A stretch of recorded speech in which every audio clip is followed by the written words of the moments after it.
Statesman Nation, here with Coach Hafner for Week 5 preview as we'll recap Central Methodist, talk about Evangel, but like I said, Coach, Week 5, crazy. Week 5, we're in that far already. It's amazing, you get in a routine and Yeah. the season goes by at the snap of a finger. So Week 5 is upon us and almost right. over, and it's been a great week. Yeah, definitely.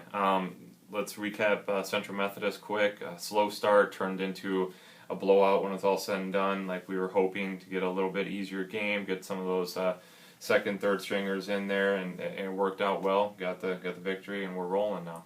I think more importantly, it was like you said, it's important that we got some of our young kids in. You know, at this point in the season, those kids that have traveled and dressed out for all the home games and things like that, it was starting to get a little bit long.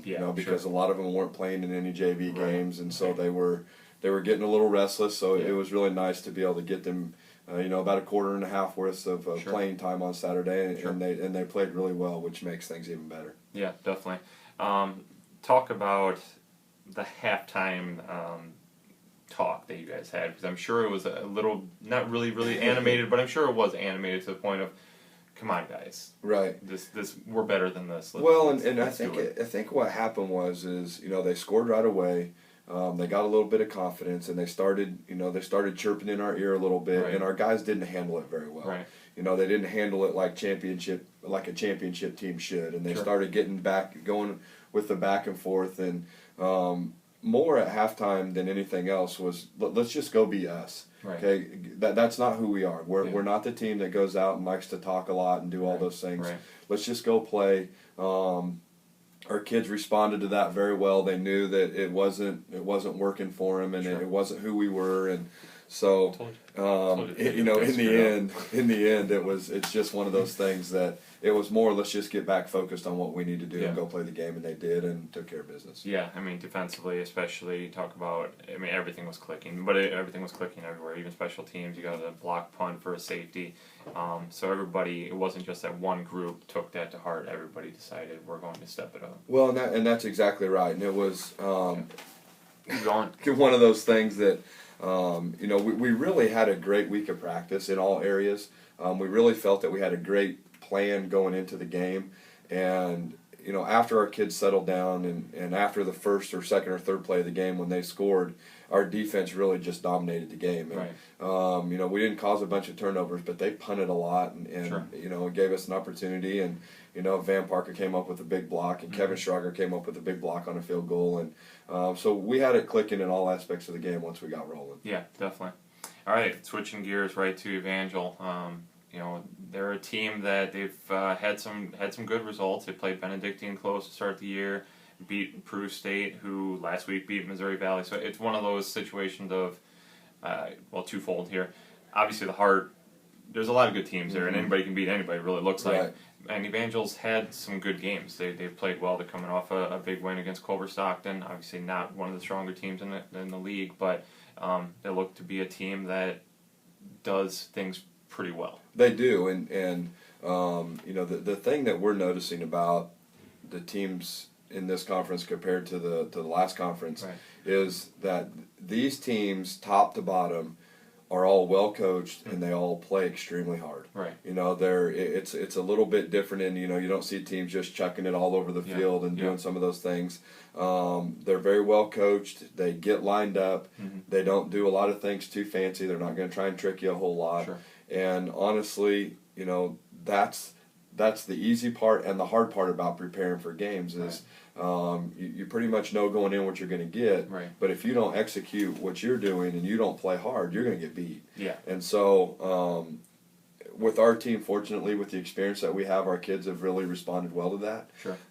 And hopefully we can go down on Saturday and come out of the gates a little stronger. That's one thing that we've emphasized this week. Let's get out to a lead. Let's play good right from the start. Right. So we'll go down there and try and do those things, and hopefully it works out. Sure.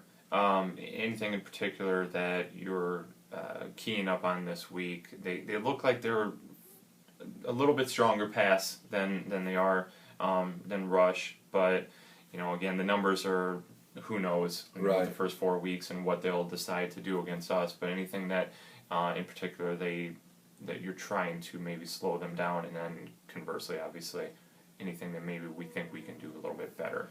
Well, I think defensively, let's if we start there, their three best players are all freshmen, and so I think big for us is we've got to go into the game, and I know they have some experience under their belt at this point, but we have to go in and maybe try and confuse them a little bit. Sure.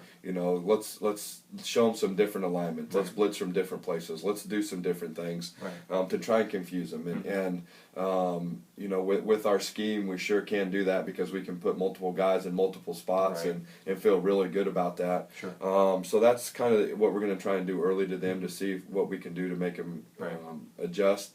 Offensively, for us, the scheme that they play is one that we have to spend a little bit more prep time on. Okay. They're in some spots that teams aren't normally in spots, so we have to make sure that we have the right person going to the right man, and it's more like that. There's still only 11 guys out there, but they're lined up a little bit different than most teams that we've played. And so this week's been a lot about recognition, where to go, who to block, who's our handoff key, who's our pitch key, and after Tuesday's practice, we got some things ironed out, and our kids feel really comfortable with the game plan. Sure, definitely.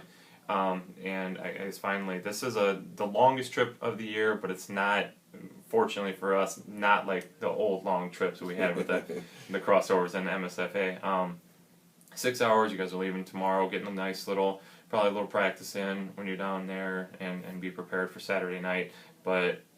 And another nice thing, you guys have so many kids from the Springfield area on your team and stuff. So for several of those guys, it's probably going to feel like a home game because they're going to have so many fans, parents, and friends that are probably going to come to the game.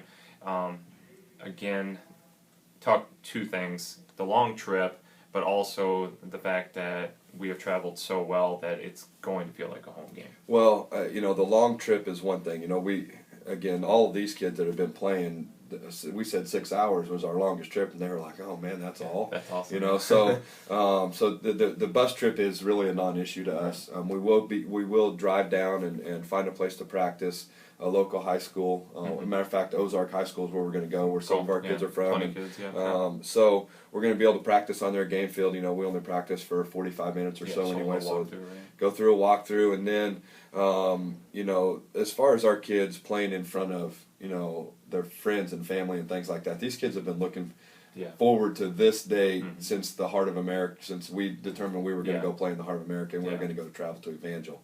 So there will be plenty of people there. I've already heard it from all of our kids. It'll be a very exciting night for them, because some of these people that will be seeing them play for the first time or for the only time. And so they're really looking forward to that. And it'll be a great night. I know we'll have a great crowd. Shoot, we've traveled great everywhere we've been so far. So it won't be any different. It'll probably be a little more intense this weekend because of where it's at. But as far as the road trip, we feel good about it. As far as our kids playing in front of friends and family, it makes the game just a lot more fun. Sure, definitely. All right, Coach. Well, thanks for sitting down for a few minutes, talking about Evangel, recapping Central Methodist and everything. But hopefully, and we will. I said the same thing with JT. I said hopefully, but I meant right away. I said we will. We'll come back 4-1 and have one more crossover game, then get into the league play after the break. So. Well, we look forward to it. And our kids, again, have since the loss a couple weeks ago, our kids have really turned it up a notch as far as the intensity of practice and their focus and things like that. And hopefully we can go down there and bring the same type of intensity we brought last week and go win a great game. There you go. All right. Well, Coach Hafner and the group will be in Springfield Saturday night, 6 o'clock start. It's RFK Stadium. Yeah. JFK. I was like RFK. I was like, oh, it's not right. We're not JFK. going to Washington. Yeah, I was like, that's why I was in my head. JFK Stadium, 6 o'clock for Springfield against Evangel. Best of luck, Coach. Thank you very much.